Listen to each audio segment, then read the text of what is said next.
उड़ीसा के दौरे पर आज प्रधानमंत्री मोदी पश्चिमी उड़ीसा के संबलपुर शहर सार्वजनिक कार्यक्रम में करेंगे शिरकत। 68,000 करोड़ की परियोजनाओं की सौगात। एमएलए खरीद फरोख्त मामला, केजरीवाल को आज फिर मिलेगा नोटिस। एक नोटिस लौटा चुके बीजेपी बोली आपका काम बस झूठे आरोपों से सनसनी फैलाना। भाजपा सांसद रीता बहुगुणा जोशी को 6 महीने की सजा, 1,000 जुर्माना भी लगा। 2012 विधानसभा चुनाव में आचार संहिता का किया था उल्लंघन। कांग्रेस का न्याय संकल्प सम्मेलन आज, चुनावी अभियान की शुरुआत होगी। 45 साल पहले इंदिरा गांधी ने भी पूर्वी दिल्ली से चुनावी बिगुल फूंका था। विधानसभा सत्र का दूसरा दिन आज, शोक प्रस्ताव के बाद स्थगित होगी सत्र की कार्यवाही। 5 फरवरी को बजट पेश करेगी योगी सरकार। कन्नौज, संत कबीर नगर व गोरखपुर दौरे पर मुख्यमंत्री योगी आदित्यनाथ। दिवंगत पूर्व एमएलए बनवारी लाल के घर जाएंगे सीएम। पूर्व विधायक के परिजनों से मुलाकात करेंगे सीएम। आप देख रहे हैं के न्यूज, खबरों का सारथी। नमस्कार, लाइव न्यूज में आप सभी का स्वागत है। मैं हूं आपके साथ गरिमा वाजपेयी। अहम खबर से करते हैं बुलेटिन की शुरुआत। बड़ी जानकारी आपको हम लखनऊ से बताते हैं। इसी बीच एक अहम खबर लखनऊ से सामने आ रही है, जहां पर यूपी विधान मंडल बजट सत्र का आज दूसरा दिन है।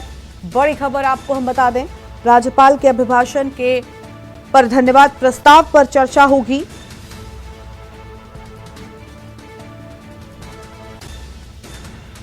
तो धन्यवाद प्रस्ताव पर होगी चर्चा। शोक प्रस्ताव के बाद स्थगित होगी सत्र की कार्यवाही। बड़ी जानकारी आपको हम बता रहे हैं। लोकप्रियता के साथ साथ उनकी छवि सौम्य एवं विनम्र जनप्रतिनिधि के रूप में थी। वर्ष 1977-78 में एसएस कॉलेज शाहजहांपुर के छात्र संघ के अध्यक्ष थे। उन्होंने अपनी राजनीतिक यात्रा का आरंभ छात्र जीवन से ही कर दिया था। वर्ष 1992-95 तक जिला पंचायत शाहजहांपुर के अध्यक्ष रहे। इसके अतिरिक्त वे जिला सहकारी बैंक शाहजहांपुर के संचालक तथा स्वामी सुखदेवानंद महाविद्यालय शाहजहांपुर की प्रबंध समिति के उपाध्यक्ष भी रहे। उन्होंने किसानों तथा युवाओं सहित समाज के सभी वर्गों के उत्थान के लिए कार्य किया और अपने क्षेत्र के विकास कार्यों के प्रति समर्पित रहे। सदन के वरिष्ठ एवं अनुभवी सदस्यों का निधन इस सदन के लिए दुखद है। उनकी कमी इस सदन में सदैव बनी रहेगी। श्री मानवेंद्र सिंह के निधन से प्रदेश और पार्टी की हमारी अपूर्णीय क्षति हुई है। मैं उनके प्रति विनम्र श्रद्धा सुमन अर्पित करता हूं और ईश्वर से उनकी आत्मा की शांति की प्रार्थना करते हुए उनके दुखी परिजनों के प्रति हमारी हार्दिक संवेदना पहुंचाने की आपके माध्यम से प्रार्थना करता हूं। महोदय, वर्तमान विधानसभा के ही हमारे माननीय सदस्य डॉक्टर शिव प्रताप यादव जी का 26 जनवरी 2024 को लगभग 73 वर्ष की आयु में निधन हो गया। उनके निधन से हम सभी दुखी हैं। डॉक्टर शिव प्रताप यादव जी इस सदन के वरिष्ठ सदस्यों में से थे। वर्तमान विधानसभा में वे चौथी बार निर्वाचित होकर आए थे। वे सर्वप्रथम वर्ष 1993 के मध्यावधि चुनाव में, तत्पश्चात वर्ष 2002, 2012 तथा 2022 में निर्वाचन क्षेत्र गैसड़ी जिला बलरामपुर से समाजवादी पार्टी के टिकट पर इस सदन के लिए निर्वाचित हुए थे। डॉक्टर शिव प्रताप यादव श्री मुलायम सिंह यादव तथा श्री अखिलेश यादव मंत्रिमंडल में विभिन्न विभागों के राज्य मंत्री भी रहे। वे विधानसभा की विभिन्न समितियों के सदस्य भी रहे। डॉक्टर शिव प्रताप यादव अपने क्षेत्र के एक लोकप्रिय नेता थे। एक शिक्षक के रूप में उन्होंने अपने जीवन का आरंभ किया। उन्होंने ग्रामीण क्षेत्र में शिक्षा के प्रचार के लिए उल्लेखनीय कार्य किए। वे कृषक बालिका इंटर कॉलेज गोंडा तथा मसौली कन्या उच्चतर माध्यमिक विद्यालय गैसड़ी जिला बलरामपुर के अध्यक्ष रहे। वर्ष 2004 से 7 तक वे उत्तर प्रदेश वित्त निगम के अध्यक्ष रहे वे विभिन्न राजनीतिक तथा सामाजिक आंदोलनों के अंतर्गत गोंडा एवं बलरामपुर जिला कारागार में भी बंदी रहे। समाज सेवा राजनीतिक कार्यों के साथ साथ उनका अध्ययन एवं लेखन में विशेष रुचि थी।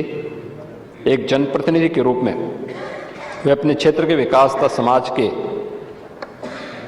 पिछड़े और वंचित वर्ग के कल्याण के लिए भी सतत प्रयत्नशील रहे। डॉक्टर शिव प्रताप यादव के निधन से प्रदेश ने कुशल राजनीतिज्ञ को खो दिया है। मैं उनके प्रति श्रद्धा सुमन अर्पित करता हूं और ईश्वर से उनकी आत्मा की शांति की प्रार्थना करते हुए दुखी परिजनों के तक हमारी संवेदना आप पहुंचाने की आपसे प्रार्थना करता हूं।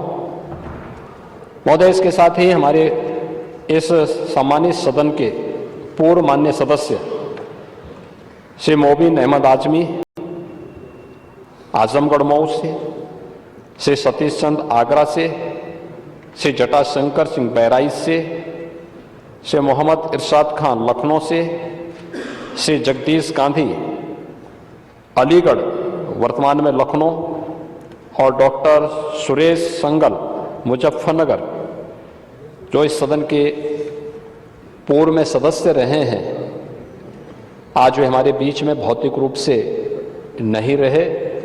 उनके दिवंगत होने का दुखद समाचार भी हम सबको प्राप्त हुआ है। मैं सदन की ओर से उन सभी पूर्व सदस्यों के प्रति भी विनम्र श्रद्धांजलि अर्पित करता हूं और आपसे विनम्र अनुरोध करता हूं कि हमारी शोक संवेदना शोक संतप्त परिजनों तक पहुंचाने की आप कृपा करेंगे। धन्यवाद। नेता समाजवादी पार्टी श्री मनोज पांडे जी। माननीय अध्यक्ष जी,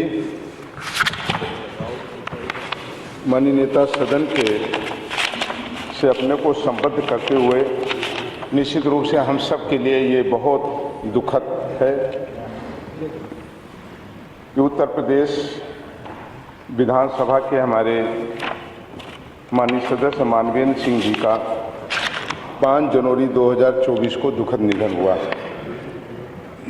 माननीय मानवेंद्र सिंह जी जिनका 5 जनवरी 2024 का निधन हुआ, वो लगभग 65 वर्ष के थे। श्री मानवेंद्र सिंह जी का जन्म 1 अप्रैल 1959 को ग्राम ढकिया परवेजपुर जिला शाहजहांपुर में हुआ था। उन्होंने एमए एलएलबी की शिक्षा ग्रहण की थी। श्री मानवेंद्र सिंह जी 2017-2022 निर्वाचन क्षेत्र गदरौल जिला शाहजहांपुर से भारतीय जनता पार्टी के टिकट पर विधानसभा सदस्य के रूप में निर्वाचित हुए थे। मानवेंद्र सिंह जी विधानसभा की सार्वजनिक उपक्रम एवं निगम संयुक्त समिति के सदस्य रहे तथा वर्तमान में प्रतिनिधि विधायन समिति के भी सदस्य थे। वे जिला पंचायत शाहजहांपुर के अध्यक्ष, जिला सहकारी बैंक शाहजहांपुर के संचालक तथा एसएस कॉलेज शाहजहांपुर छात्र संघ के अध्यक्ष भी रहे हैं। वे स्वामी सुखदेवानंद महाविद्यालय शाहजहांपुर के प्रबंध समिति के उपाध्यक्ष भी रहे। समाज सेवा एवं राजनीति में उनकी विशेष रुचि रही है। मानवर श्री मानवेंद्र सिंह के निधन से प्रदेश ने कुशल राजनीतिक एक ऐसे समाज सेवी सहित एक ऐसे सदस्य को खोया है जिन्होंने कहीं न कहीं अपने क्षेत्र से लेकर के पूरे राज्य और इस पूरी विधानसभा में अपनी एक गहरी छाप छोड़ी है। श्री मानवेंद्र सिंह जी के निधन से हम सभी दुखी हैं। ईश्वर से ये प्रार्थना करते हैं कि ईश्वर उनके परिवार और उनके घर के अन्य लोगों को इस असीम दुख को सहने की क्षमता दे। और आपसे आग्रह भी करेंगे कि हम सबका ये शोक और हम सबका एक शोक पत्र, हम सबकी संवेदनाएं उन तक आपके माध्यम से पहुँचें। मान्यवर, इसी क्रम में हम लोगों के लिए भी अत्यंत दुख का विषय है कि हमारे इसी विधानसभा के सदस्य डॉक्टर शिव प्रताप यादव, जिनका 26 जनवरी 2024 को निधन हो गया। मानवर वो लगभग 73 वर्ष के थे। डॉक्टर शिव प्रताप यादव जी का जन्म 3 जुलाई 1951 को पहला वारा जिला बलरामपुर में हुआ था। उन्होंने एमएससी पीएचडी की शिक्षा ग्रहण की थी। डॉक्टर शिव प्रताप यादव जी वर्ष 1993 में निर्वाचन क्षेत्र गैसड़ी जिला गोंडा तथा वर्ष 2002, 2012 तथा 2022 में निर्वाचन क्षेत्र गैसड़ी जिला बलरामपुर से समाजवादी पार्टी के टिकट पर विधानसभा के सदस्य रूप में निर्वाचित हुए थे। डॉक्टर शिव प्रताप यादव जी आदरणीय स्वर्गीय मुलायम सिंह यादव जी के मंत्रिमंडल तथा श्री अखिलेश यादव जी के मंत्रिमंडल के सदस्य रहे हैं। वे विधानसभा की विभिन्न समितियों के भी सदस्य रहे हैं तथा वर्तमान में आवास संबंधी संयुक्त समिति के सदस्य थे।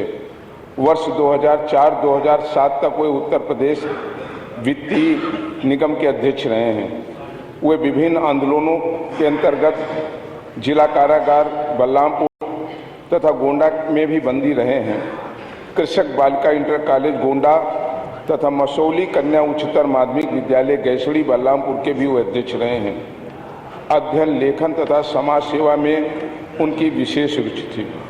मानवर स्वर्गीय डॉक्टर शिव प्रताप यादव जी का अभाव, उस कमी हम सब के बीच में सदैव रहेगी। उनको खो करके हम लोगों ने जहां अपने विधानसभा के योग्य, श्रेष्ठ और सबसे मिलने जुलने वाले एक मिलनसार व्यक्तित्व को खोया, वहीं एक बड़े समाज सेवी को भी हम लोगों ने खोया है। हम सब उनके शोक संतृप्त परिवार के प्रति अपनी संवेदनाएं व्यक्त करते हैं और आपसे आग्रह भी करते हैं कि हम सब की संवेदनाएं उनके परिजनों तक आपके माध्यम से पहुंचाई जाए। इसी क्रम में मान्यवर हमारे इसी सदन के पूर्व सदस्य रहे हमारे कई सदस्यों का निधन हुआ है। उनके प्रति भी मैं और ये पूरा सदन संवेदनाएं व्यक्त करता है। उनके परिजनों को भी हम सबकी शोक संवेदनाएं पहुंचाएं। धन्यवाद। नेता अपना सोनेलाल से रामविलास वर्मा जी। अध्यक्ष जी, राजा भैया सिर्फ संबद्ध करना। अच्छा, मैं उसको रख दो। पूरे सदन के साथ में अपने को संबद्ध करते हुए दिवंगत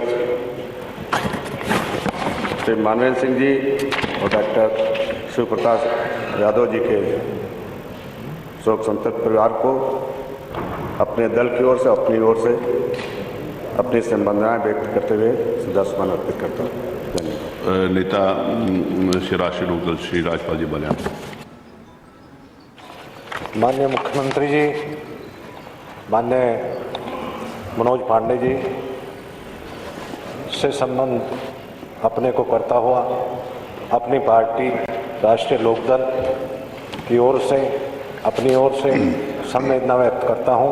आपसे निवेदन करता हूं कि हमारी तरफ से मृतक सदस्यों को संवेदना उनके घर तक पहुंचाने की कृपा करें। नेता सुहेल देव श्री ओम प्रकाश जी राजभर। माननीय अध्यक्ष जी, माननीय नेता सदन, माननीय नेता माननीय मनोज पांडे जी, माननीय अपना दल और को अपने से संबद्ध करते हुए मैं अपनी तरफ से अपनी पार्टी की। तो बजट सत्र से आपको हम तस्वीरें दिखाए थे जहां पर बजट सत्र का दूसरा दिन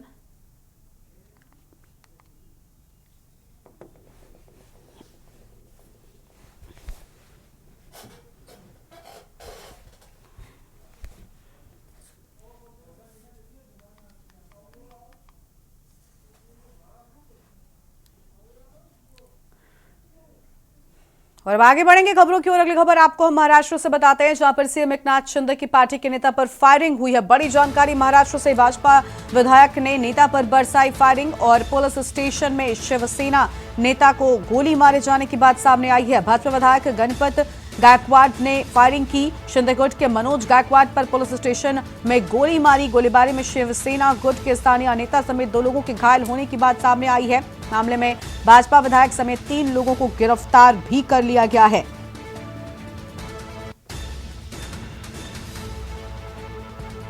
तो बड़ी जानकारी आपको हम बता रहे हैं।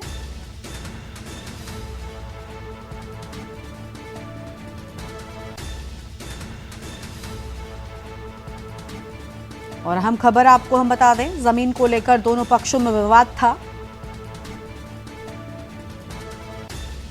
महाराष्ट्र से खबर, सीएम एकनाथ शिंदे की पार्टी के नेता पर फायरिंग हुई।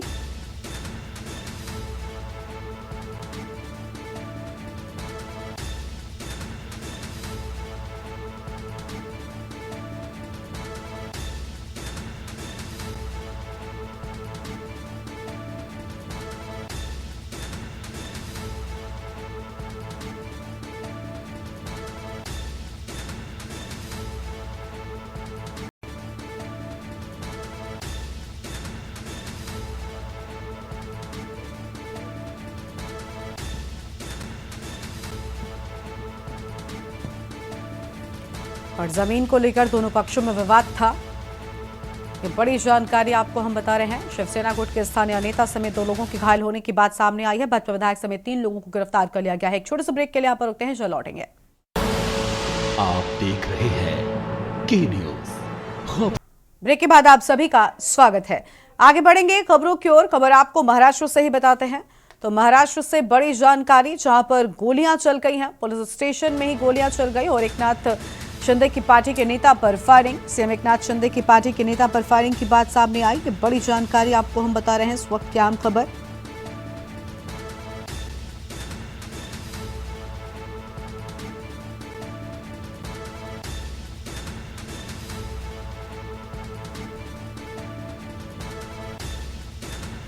और ये बड़ी खबर आपको हम बता दें, शिंदे गुट के मनोज गायकवाड़ पर पुलिस स्टेशन में गोली मारी गई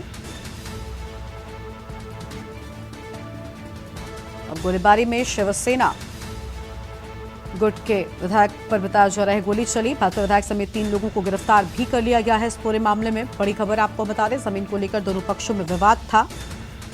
तो ये अहम खबर आपको हम बता रहे हैं। महाराष्ट्र से खबर, सीएम एकनाथ शिंदे की पार्टी के नेता पर फायरिंग। भाजपा विधायक ने नेता पर बरसाई फायरिंग। बड़ी जानकारी आपको हम बता रहे हैं।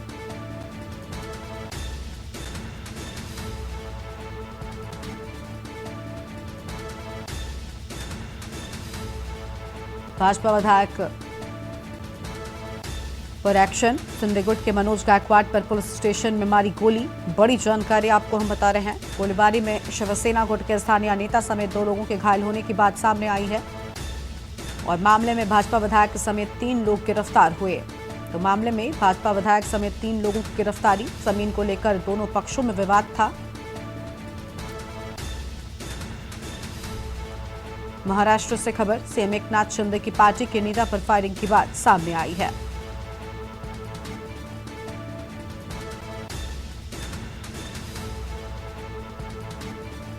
पुलिस स्टेशन में शिवसेना नेता को गोली मारे जाने की बात।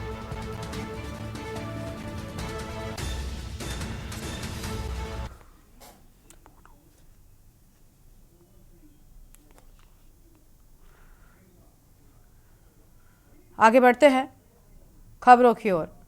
अगली बड़ी जानकारी आपको बताते हैं। भाजपा सांसद रीता बहुगुणा जोशी को सजा। रीता बहुगुणा जोशी को 6 महीने की सजा, 1000 रुपए का जुर्माना भी लगा। चुनाव में आचार संहिता का किया था उल्लंघन। 2012 विधानसभा चुनाव में आचार संहिता के उल्लंघन का पूरा मामला एमपी एमएलए कोर्ट के विशेष एसीजेएम ने सुनाई सजा। बड़ी जानकारी आपको हम बता रहे हैं। 2012 के चुनाव में कांग्रेस प्रत्याशी थी डॉक्टर रीता बहुगुणा जोशी।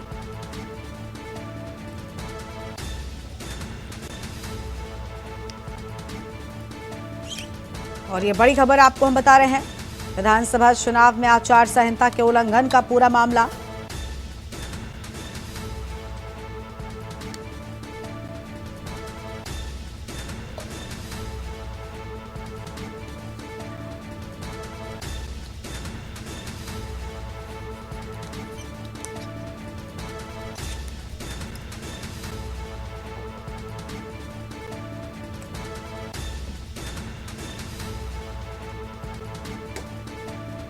तो ये बड़ी खबर आपको हम बता दें इस वक्त की अहम खबर।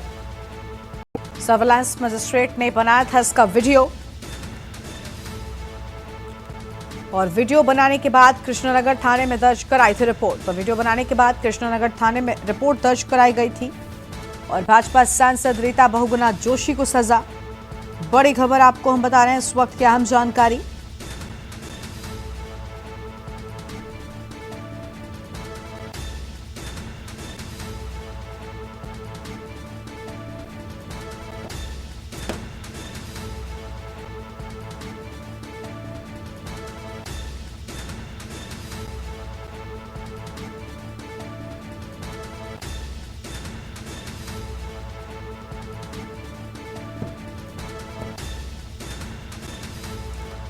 और 2012 के चुनाव में कांग्रेस प्रत्याशी थी डॉक्टर रीता बहुगुणा जोशी। बड़ी खबर आपको हम बता रहे हैं। संदीप मिश्रा हमारे साथ में इसी खबर पर बातचीत के लिए लखनऊ से हमारे संवाददाता जुड़ चुके हैं। संदीप, रीता बहुगुणा जोशी को बताया जा रहा है 6 महीने की सजा और 1000 रुपए जुर्माना लगा है। पूरी जानकारी क्या है आपके पास? देखिए, बिल्कुल अगर रीता बहुगुणा जोशी की बात करें तो 2012 का मामला है और 2012 में जिस तरीके से रीता बहुगुणा जोशी पे आप जो है MP MLA कोर्ट ने जो है फैसला सुनाया है, यानी कि साफ हो चुका है कि जिस तरीके से बस 2012 में चुनाव आचार संहिता के उल्लंघन में आरोपित भाजपा की जो सांसद रही रीता बहुगुणा जोशी, उनको दोषी कराया गया है और MP MLA कोर्ट में विशेष अदालत में जो अमरीश कुमार श्रीवास्तव ने 6 माह कारावास और 1100 रुपए का जुर्माना जो है 11,000 का जुर्माना लगाया है। और इसके साथ ही साथ में अगर बात करें तो जोशी की जिस तरीके से इनके ऊपर केस लगाया गया है उससे 17 फरवरी 2012 को शाम करीब 6:50 पे जो है इनके कृष्णानगर थाने में जनसभा में संबोधित करते हुए मामला सामने आया था। इसके बाद से लगातार विवेचनाएं चल रही थी और विवेचना चलने के बाद से अब जो है फाइनल रिपोर्ट जो है लगा दी गई है जिसमें दोषी करार की गई है। इसके साथ ही साथ उनको जो है रीता बहुगुणा जोशी को जो है सजा सुनाई गई है। जी बिल्कुल, लेकिन संदीप, क्योंकि इस पूरे मामले में अब अंतिम जो फैसला है वो सामने आ चुका है, सजा मिल चुकी है, ऐसे में अगला स्टेप क्या होने वाला है इस पूरे मामले में? देखिए, बिल्कुल आचार संहिता का उल्लंघन था और इस उल्लंघन के तहत जो है इन्हें 6 माह की सजा सुनाई गई है और ऐसे में अब रीता बहुगुणा जोशी आगे कोर्ट में अपील कर सकती हैं, यानी कि कहीं ना कहीं वो दूसरे स्टेप में जाने के लिए तैयार होंगी। ऐसे में जिस तरीके से इनके ऊपर सजा सुनाई गई है तो दूसरे कोर्ट में जाने के लिए इन्होंने अपील करेंगी। इसके साथ ही साथ में अगर अपील सुनी जाती है उनकी तो निश्चित तौर पर ये सजा बरकरार रहेगी, यानी कि साफ है कि जिस तरीके से कोर्ट ने जो फैसला सुनाया है उसको अगर आगे से अपील की जाती है तो कहीं ना कहीं उसमें उनको राहत मिल सकती है। लेकिन सबसे बड़ी बात ये होगी कि जिस तरीके से रीता बहुगुणा जोशी की केस में अगर बात करें तो आचार संहिता का उल्लंघन है, जिसको लेकर के MP MLA कोर्ट ने फैसला सुनाया है।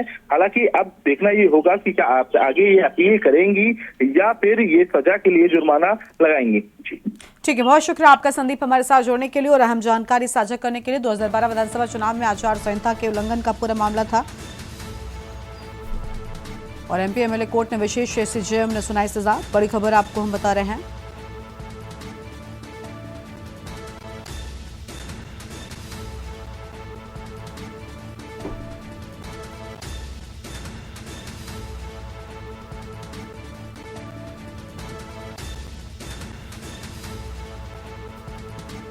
तो यह अहम खबर आपको हम बता रहे हैं इस वक्त की बड़ी जानकारी।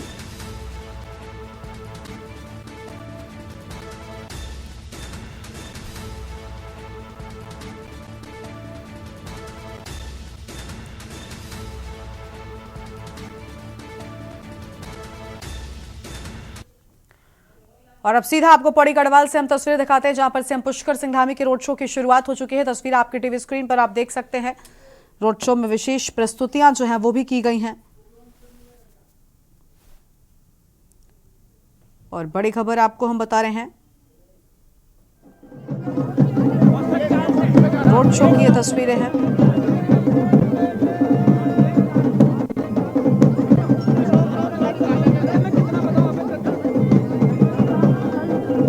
पौड़ी से सीएम पुष्कर सिंह धामी के रोड शो की तस्वीरें।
भव्य रोड शो की ये तस्वीर आपकी टीवी स्क्रीन पर आपको हम दिखा रहे हैं। भारी भीड़ इस रोड शो में नजर आ रही है। तस्वीर आप देख पा रहे हैं। मुख्यमंत्री पुष्कर सिंह धामी का स्वागत यहां पर किया गया है।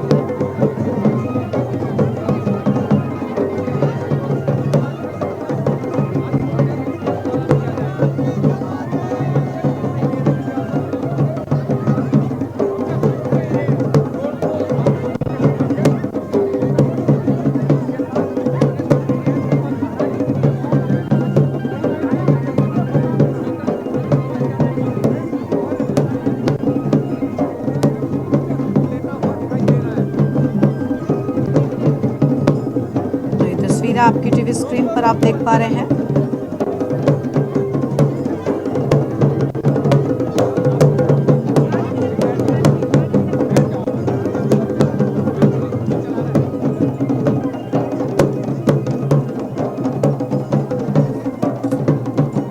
सीएम धामी के भव्य रोड शो की ये तस्वीरें, जहां पर उनका स्वागत करने के लिए बड़ी संख्या में लोग मौजूद हैं और देखिए जनसैलाब उनके इस रोड शो में नजर आ रहा है।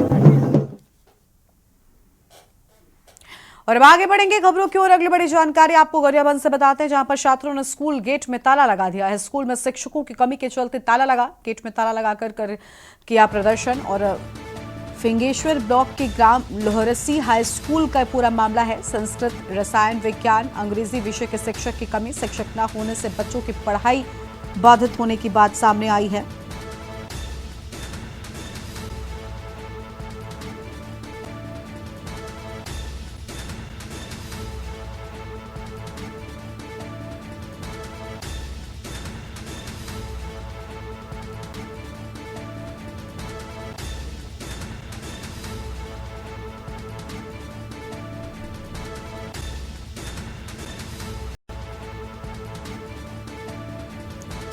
ये बड़ी जानकारी आपको हम बता दें।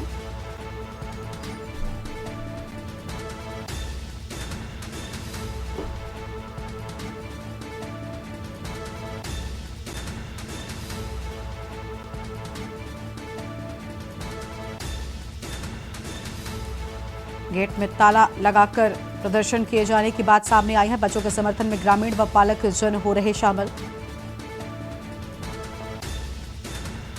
फिंगेश्वर ब्लॉक के ग्राम लोहरसी हाई स्कूल का यह पूरा मामला है।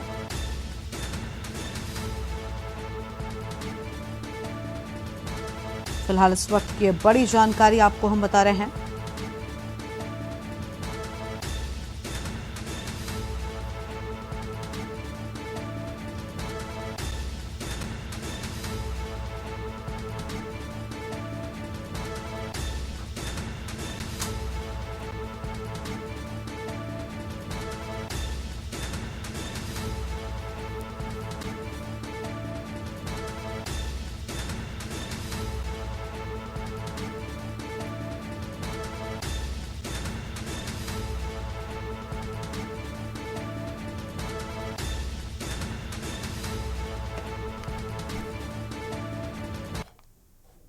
और अब आगे बढ़ेंगे खबरों की ओर। गरियाबंद से अगली बड़ी जानकारी भी आपको बताते हैं, जहां पुलिस अधीक्षक अमित तुकाराम कांबले के निर्देशन एवं अतिरिक्त पुलिस अधीक्षक डीसी पटेल के मार्गदर्शन में नशे के विरुद्ध संगठित एवं प्रभावी प्रयास किया जा रहा है।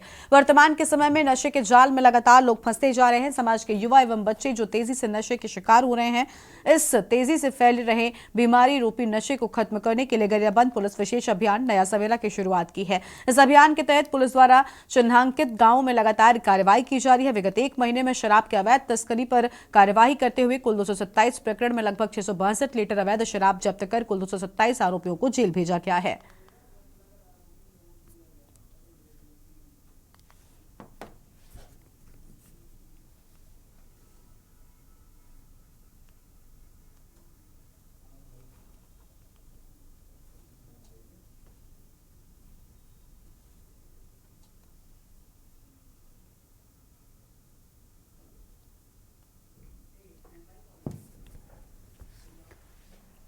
जबलपुर के ग्राम बरौदा चौराहा निवासी राजेश पटेल भाई साहब, जिनको रामचरितमानस एवं प्रभु श्री राम के में अपार श्रद्धा है, जिनके चलते उन्होंने अपने संपूर्ण जीवन काल में 108 रामचरितमानस पाठ का संकल्प लिया, जिसके चलते वो अपने 23 पाठ जबलपुर एवं इसके पास लगे क्षेत्रों के मंदिर स्थानों पर जाकर पूरा कर चुके हैं। एवं उन्होंने संकल्प लिया था कि इनके जीते जी अयोध्या में प्रभु श्री राम का मंदिर निर्माण होगा तो वो पैदल पदयात्रा जबलपुर से अयोध्या तक की करेंगे और एक बार वहां भी जाकर पाठ करेंगे। इस परिप्रेक्ष्य में राजेश पटेल दिन गुरुवार को 1 फरवरी 12 बजे अपने निज निवास ग्राम बरौदा से पनागर से होरा कटनी महर सतना होकर जाएंगे। 20 से 25 दिनों की यात्रा होने वाली है।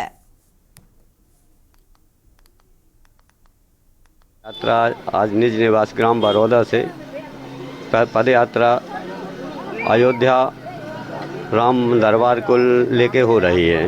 मैं रामचरितमानस लेके जा रहा हूं, जो कि वहां पर अपना जीवन काल के संकल्प का 24वां पाठ अखंड पाठ करूंगा।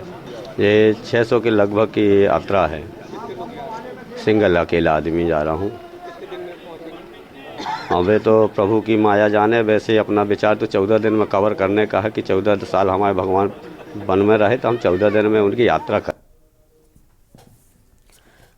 बाराबंकी से अगली खबर आपको हम बताते हैं, जहां पर सपा अध्यक्ष अखिलेश यादव का बाराबंकी का दौरा। आज लैपटॉप वितरण कार्यक्रम में शामिल होंगे अखिलेश यादव। फतेहपुर चेयरमैन द्वारा आयोजित किया गया कार्यक्रम, बड़ी जानकारी आपको हम बता रहे हैं। फिलहाल इस वक्त की आम खबर आपको हम बता दें।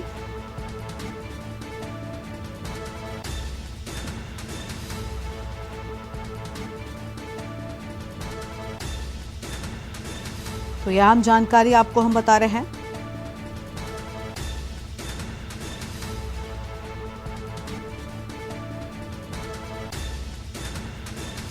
बाराबंकी से खबर।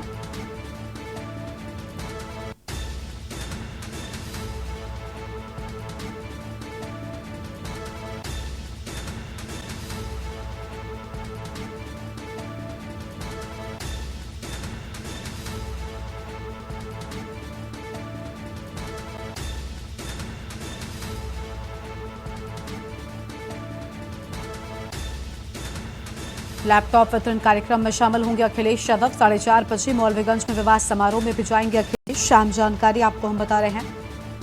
फतेहपुर चेयरमैन द्वारा आयोजित किया गया कार्यक्रम, बड़ी जानकारी आपको हम बता दें। इस वक्त की अहम खबर।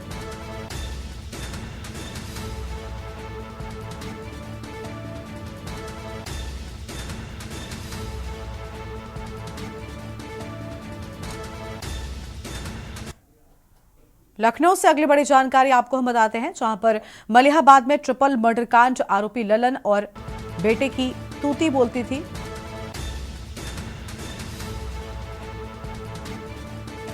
सत्तर के दशक में ललन बुलेट और घोड़े से चलता था। इलाके में गब्बर के नाम से पुकारते थे। अनक में हिस्ट्री शीटर होने के बाद शस्त्र लाइसेंस लिया।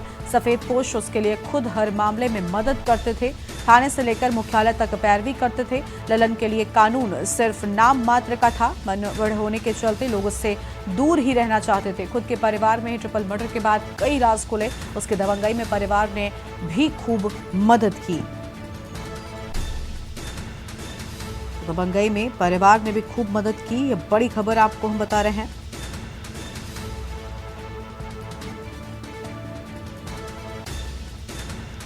ललन के लिए कानून सिर्फ नाम मात्र का था।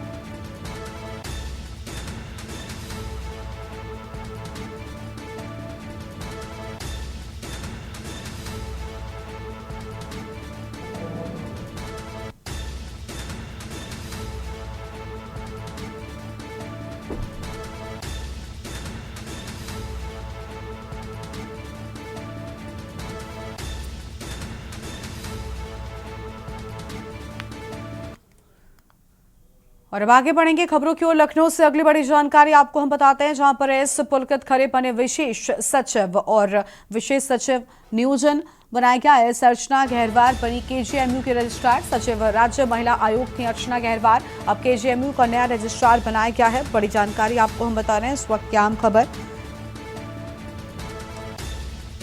अब केजीएमयू का नया रजिस्ट्रार बनाया गया।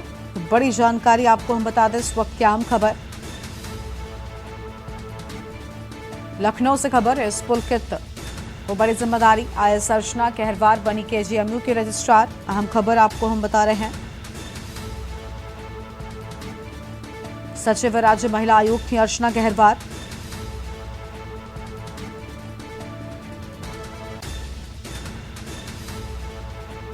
और ये बड़ी जानकारी आपको हम बता दें, लखनऊ से इस पुलकित खड़े बने विशेष सचिव नियोजन।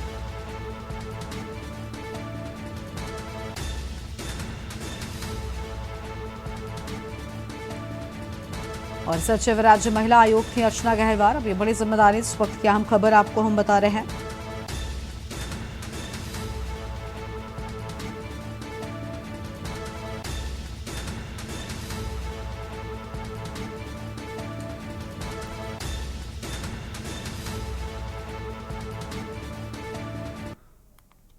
मऊ से अगली बड़ी खबर आपको हम बताते हैं, जहां पर आरटीओ कार्यालय के आरआई की दबंगई का वीडियो वायरल हुआ है। बड़ी खबर आपको हम बता रहे हैं। और आरआई के दलाल मांग रहे थे पैसा न देने पर भड़ास निकली है। बड़ी जानकारी, आरआई की दबंगई का वीडियो भी वायरल हुआ है। तो यह अहम खबर आपको हम बता रहे हैं।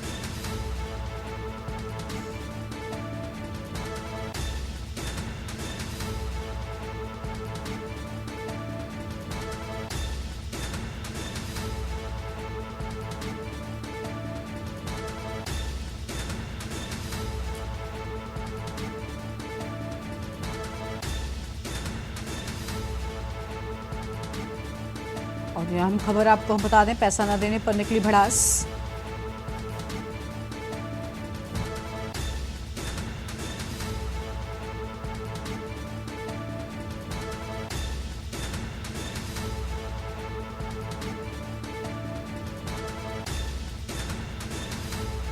आरआई के दलाल पैसा मांग रहे थे।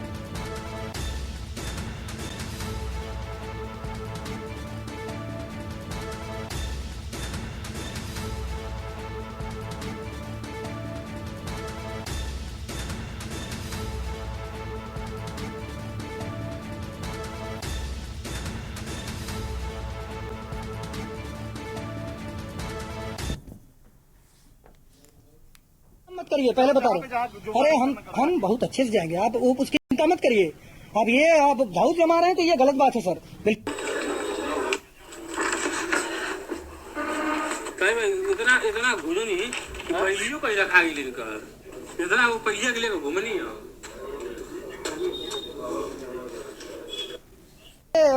ठीक है, बहुत बढ़िया, बहुत एकदम नहीं सर, बहुत बढ़िया किए हैं। भीख मांगते हैं पत्रकार आपके यहाँ पूरा पैसा मांगने आप देखे हैं, देंगे मैं जब कर लो, जितना वायरल करना कर लो।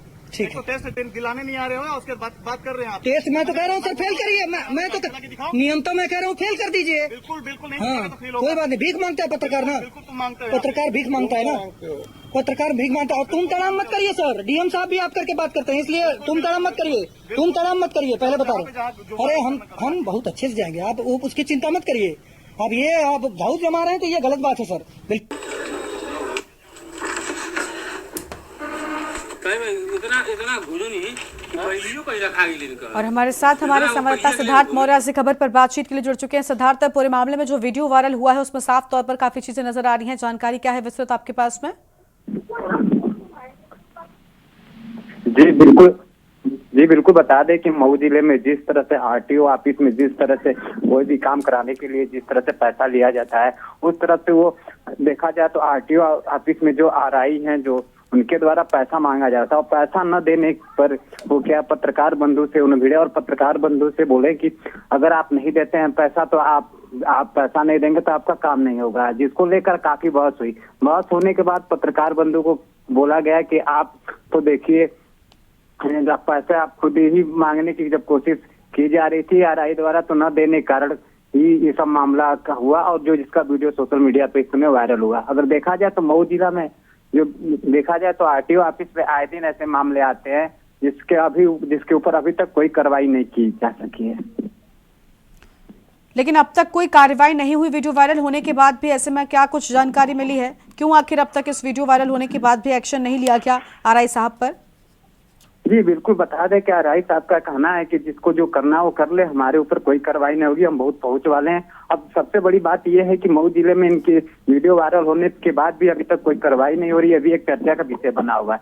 जहां तक जब पत्रकार ने इस मामले को लेकर खबर चलाया तो पत्रकार बंधु को भी आरआई साहब ने कहा कि पत्रकार को भी उन्होंने गाली गलौज दी और पत्रकार से भी दुर्व्यवहार करने की कोशिश की।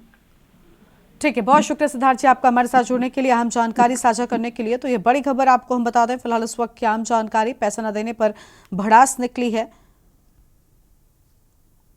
और वीडियो वायरल होने के बाद भी अब तक कोई एक्शन नहीं लिया गया, जिसके बाद कई सारे सवाल भी उठ रहे हैं। तो यह अहम जानकारी आपको हम बता दें, फिलहाल अहम खबर, आरआई की दबंगई का वीडियो वायरल हुआ है। तो यह अहम खबर आपको हम बता रहे हैं, आरआई के दलाल मांग रहे थे पैसा।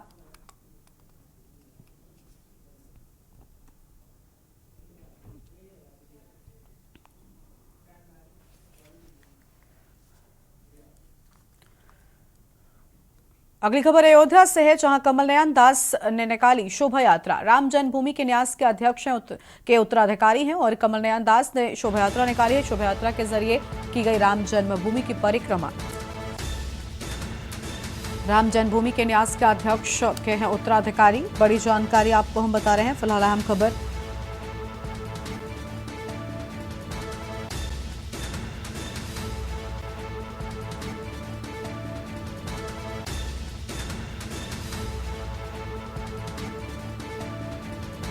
अयोध्या से खबर,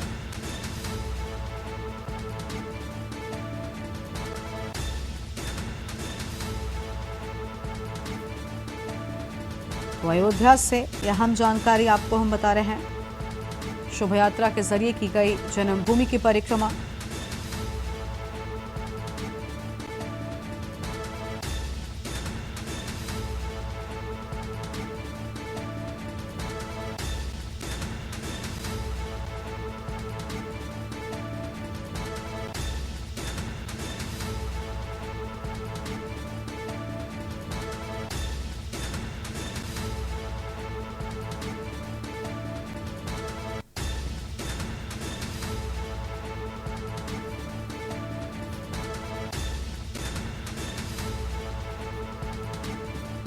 राम जन्मभूमि के न्यास के अध्यक्ष हैं।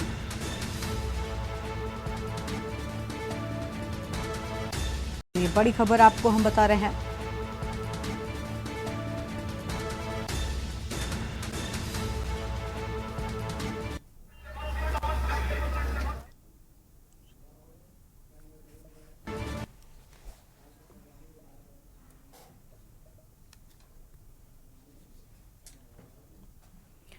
और इस बीच एक बड़ी जानकारी सामने आ रही है, उसका रुख कर लेते हैं। अहम खबर आपको बता दें, दिल्ली से लालकृष्ण आडवाणी को मिलेगा भारत रत्न। इस वक्त की बड़ी खबर आपको बता दें, लालकृष्ण आडवाणी को भारत रत्न मिलेगा। पीएम मोदी ने आडवाणी को बधाई दी है और भारत रत्न से सम्मानित किया जाएगा। आडवाणी का सम्मान भारत रत्न देने का ऐलान किया गया है। प्रधानमंत्री ने सोशल मीडिया पर इस बात की जानकारी दी है, बड़ी खबर। और उन्होंने कहा कि देश के विकास में उनका अहम योगदान रहा है। मैंने लालकृष्ण आडवाणी को लेकर अहम बातें कही गई हैं। और दिल्ली से बड़ी जानकारी, लालकृष्ण आडवाणी को मिलेगा भारत रत्न। प्रधानमंत्री मोदी की ओर से खुद ट्वीट कर इस बात की जानकारी दी गई है। सोशल मीडिया पर उनकी ओर से इस बात की जानकारी साझा की और आडवाणी से बात कर पीएम ने इस बात पर बधाई भी दी है। भारत के विकास में आडवाणी जी का अहम योगदान रहा। लालकृष्ण आडवाणी को भारत रत्न से सम्मानित किया जाएगा।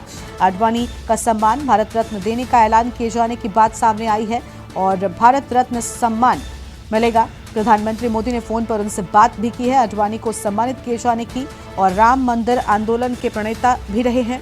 इसके साथ ही लालकृष्ण आडवाणी को अब यह सबसे बड़ा सम्मान मिलने जा रहा है। प्रधानमंत्री मोदी की ओर से इसकी जानकारी सोशल मीडिया पर साझा की गई है। लालकृष्ण आडवाणी को भारत रत्न सम्मान दिया जाएगा। दिल्ली से अहम खबर, लालकृष्ण आडवाणी को मिलेगा भारत रत्न और प्रधानमंत्री नरेंद्र मोदी की ओर से इस बात की जानकारी साझा की गई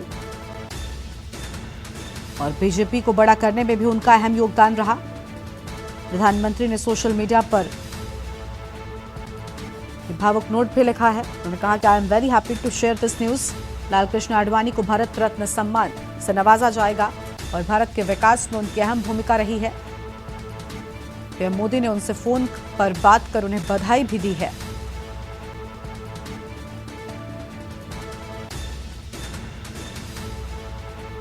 तो यह अहम खबर आपको हम बता दें, भारत रत्न से सम्मानित किए जाएंगे लालकृष्ण आडवाणी। अहम जानकारी आपको हम बता रहे हैं, दिल्ली से अहम खबर, लालकृष्ण आडवाणी को भारत रत्न सम्मान मिलेगा। प्रधानमंत्री की ओर से उनसे बात की गई है और अब सबसे बड़ा सम्मान उन्हें मिलने जा रहा है। बड़ी भूमिका उन्होंने राम मंदिर के निर्माण में भी निभाई।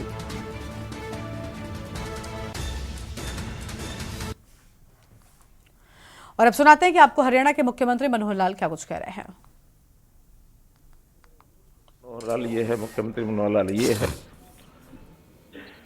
जैसा एक विषय बीच में आया कि किसी के सामने प्रशंसा नहीं करनी चाहिए, मैं कम से कम इस स्वभाव का व्यक्ति हूं, न सामने न पीछे कभी प्रशंसा की इच्छा की ही नहीं है। मैं तो उस विश्वविद्यालय का पढ़ा हुआ विद्यार्थी हूं जहां ये कहा जाता था कि वृत्तपत्र में नाम छपेगा, पहनूंगा स्वागत समाहार, छोड़ चलो ये शुद्र भावना है राष्ट्र के तारणहार।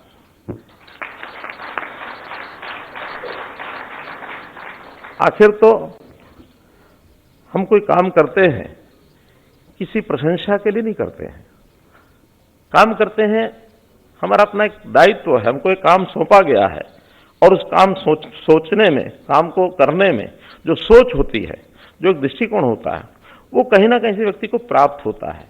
कोई ना कोई पथ प्रदर्शक उन चीजों का होता है।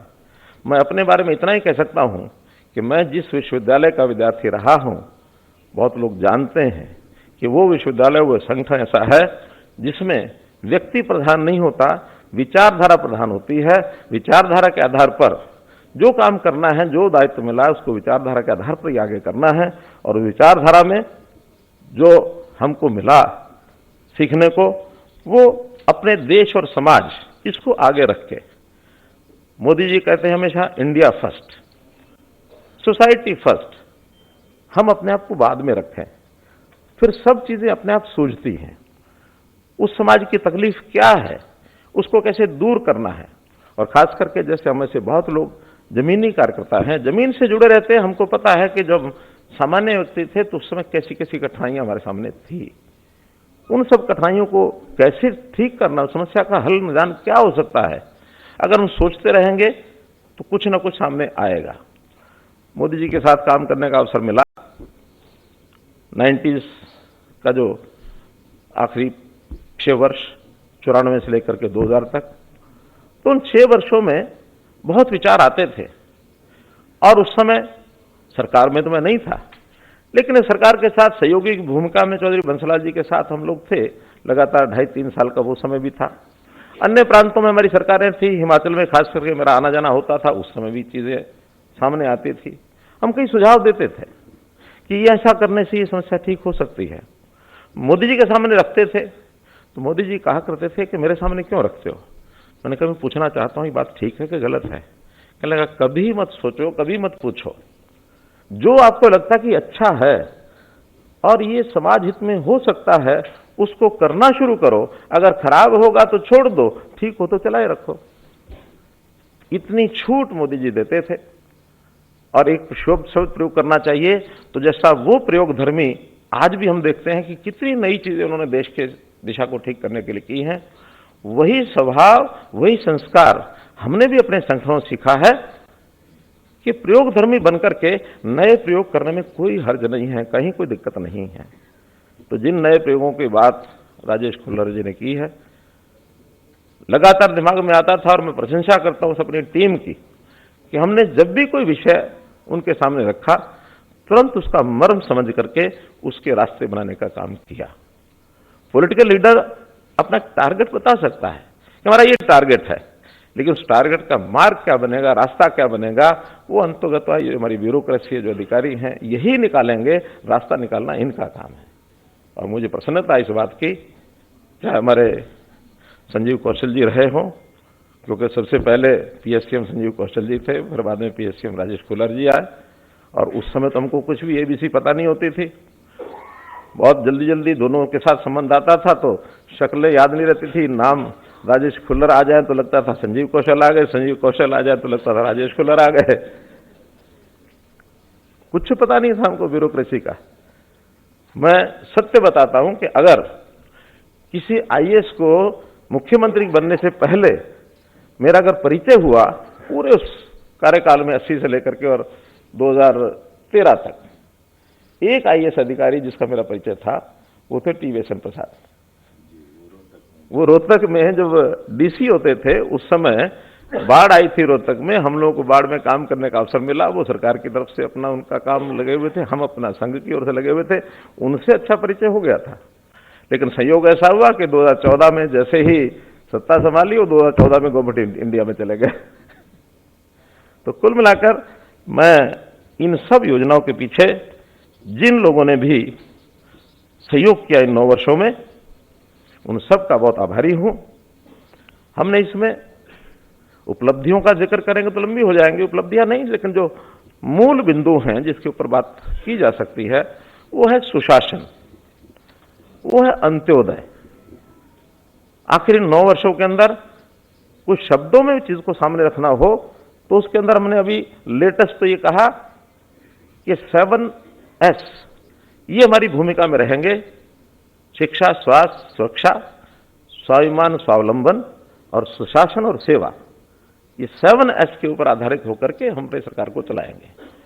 और अगर किसी चीज को ठीक करेंगे, जिसको हमने बिल्कुल जो नासूर बनी हुई चीजें हैं, वो है इस प्रदेश का जो उस समय का क्राइम था, उस समय का करप्शन था, और caste based society, caste based politics. Society में तो कास्ट रहेगी, कहीं जाएगी नहीं वो, लेकिन इसको पॉलिटिक्स में उपयोग करने के बाद जो इसका दुरुपयोग करते रहे राजनीतिक लोग, उसको भी कैसे ठीक करना। हरियाणा एक, हरियाणा एक का नारा देकर के हम आगे बढ़े। और आज कोई भी ये नहीं कह सकता कि मनोहर लाल के मुख्यमंत्री बनने के बाद और किसी एक जिला विशेष पर ही फोकस किया, बाकी हरियाणा छोड़ दिया, वरना ये इतिहास रहा हरियाणा का। प्रदेश के मुख्यमंत्री होते थे लेकिन काम किसी 1 या 2 जिलों में ही रहता था, आगे नहीं होता था। हमने पूरा सारे राज्य को समरसता के आधार पर और एक सम्यक विकास, ये हमारी कुल मिलाकर के काम की जो चीज रही। 2014 में जो प्रदेश की अव्यवस्थाएं थी, उन अव्यवस्थाओं को दूर कैसे करना है, इन सब चीजों को ठीक करने के लिए लगातार काम करते रहे। काम करते हुए बहुत लोग उस समय कहते थे कि आप काम बहुत कर रहे हैं लेकिन जनता को जानकारी नहीं है। यानी ऐसा जैसे कोई उत्पादक किसी चीज का उत्पादन करता है, उत्पादन करके रख ले और बेचे नहीं तो उसका उपयोग नहीं है। मेरा कहना यह था कि हम अपना काम कर रहे हैं और जो काम कर रहे हैं उसका अक्सर किसी न किसी को लाभ तो होता ही है। जो लाभ होता है, लाभार्थी है, जो प्रभावित होता है, जो व्यक्ति जिसको कुछ सुख शांति मिलती है, आखिर वो अपने आप बोलेगा तो बोलेगा। लेकिन फिर भी हमारे कुछ साथी, सहयोगी, समर्थक, प्रशंसक वो सब कहते थे नहीं, इससे काम नहीं चलेगा। हमें इसको कहीं ना कहीं एक प्लेटफॉर्म पर ला करके आगे बढ़ाना होगा। हमें मीडिया के माध्यम से आगे जाना होगा। बहुत तरह के मीडिया, सोशल मीडिया है, हमारा प्रिंट मीडिया है, हमारा इलेक्ट्रॉनिक मीडिया है। तो आजकल नई नई विधाएं सब चल पड़ी हैं, तो उसके सारे आगे बढ़ना चाहिए। बहुत सरकारें ऐसा करती हैं, बहुत व्यक्ति ऐसा करते हैं, अपने आप को आगे बढ़ाने के लिए दुनिया भर का सारा बजट लगाते हैं। कभी भी 9 साल में हमने उतना नहीं किया, फिर भी जितना आवश्यक उतना सब करते रहे। लेकिन जब ये सारा करते करते पचनंदा जी से जब बातचीत हुई तो उन्होंने कहा कि नहीं हमको ऐसा करना चाहिए कि इन सब चीजों को एक पुस्तक में संकलित करेंगे तो एक ही समय में एक ही स्थान पर सब चीजें उपलब्ध हो जाएं, ऐसा कोई प्रयत्न करना चाहिए। तो मैंने तो पुस्तक विमोचन कार्यक्रम में पहुंचे हरियाणा के मुख्यमंत्री मनोहर लाल को आपने सुना, जिनकी ओर से हम बातें कही गई हैं। और इस बुलेटिन में इतना ही। तमाम बड़ी खबरों के लिए आप देखते रहिए के न्यूज़ इंडिया। नमस्कार। आप देख रहे हैं के न्यूज़, खबरों का सारथी।